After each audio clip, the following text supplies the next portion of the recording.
All right, let's talk about something that holds almost all of us back, but maybe not for the reason we think. You're not really afraid of failing. You're afraid of what they'll think when you do. And that one little distinction, it's everything. It's the key to understanding what's really going on.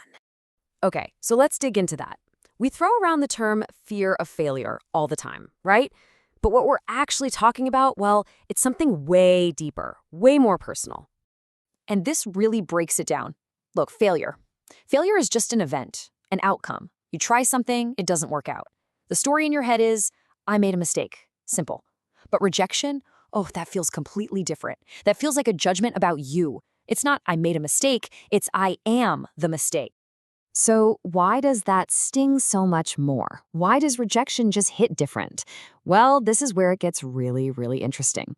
The answer isn't out here in our modern world. Nope. It's buried deep inside our brain's ancient survival software. Think about it like this. Your brain is basically running on super old code. And that code has a few really simple rules, all designed for one thing, to keep you alive. Okay, so rule number 1, seek acceptance. And rule number 2, belong to the group. See, for our ancient ancestors, being part of the tribe wasn't just, a nice social thing. It was literally life or death. It was how you got food, protection, everything. Being alone, that meant you were in serious trouble. So because of that history, our brains learned this incredibly powerful equation. Social rejection equals danger. We're not just talking about hurt feelings here. Your brain literally perceives it as a real, legitimate threat signal. And when you feel that sting, your brain doesn't just take a note of it. No way.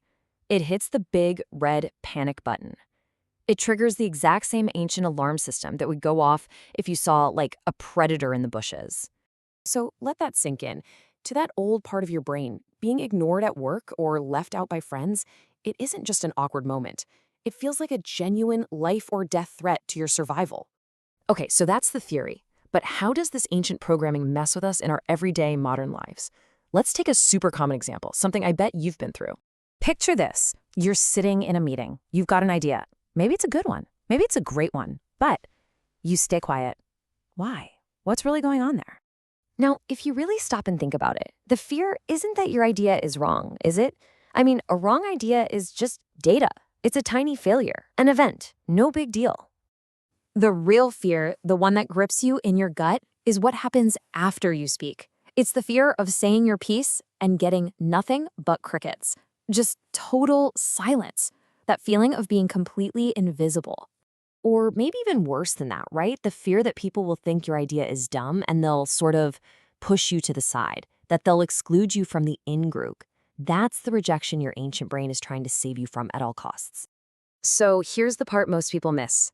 In that split second before you decide whether to speak up or stay silent, your brain is doing this lightning-fast, totally subconscious calculation. It's weighing the risk. What's the potential downside of speaking versus the guaranteed safety of just staying quiet? And this is a perfect way to visualize what's going on in that calculation. The actual practical setback, if your idea is bad, it's tiny. It's almost nothing. But the potential social pain of being rejected, to your brain, that feels absolutely massive. It's not even a fair fight. And so, what happens? Your brain makes an executive decision, almost instantly. It concludes that avoiding that crushing feeling of rejection is by far the safer bet. And here's the crazy part. It makes that call even when the real-world consequence of failing is basically zero. That ancient fear of being kicked out of the tribe, it just steamrolls our modern logical brain every single time. So remember this. Failure is an event. Rejection is a judgment.